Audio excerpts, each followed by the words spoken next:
நாங்கள் ஸ்கூல் படிக்கும் போதெல்லாம் வீட்டில் ஏதாவது ஸ்வீட்டுன்னு கேட்டாலே வீட்டில் செஞ்சு கொடுக்குற ஒரு ரெசிபின்னு பார்த்தீங்கன்னா இந்த தேங்காய் பால் கொழுக்கட்டை ரெசிபி தாங்க.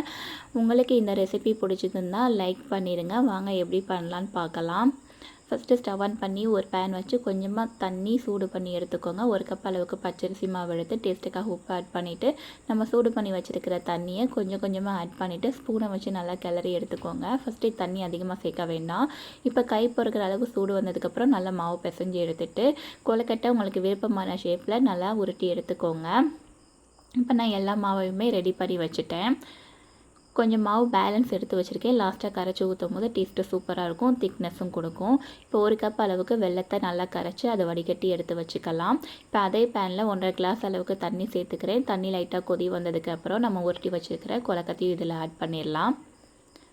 கொழுக்கட்டை ஒரு 10 நிமிஷம் வெந்ததுக்கப்புறம் நம்ம கரைச்சி வச்சுருக்கிற வெல்லத்தையும் இதில் சேர்த்துக்கோங்க. இப்போ 2 ஏலக்காய் தட்டி இதில் ஆட் பண்ணிக்கிறேன். கொஞ்சமாக சுக்கையும் நல்லா தட்டி இதில் சேர்த்துக்கலாம்.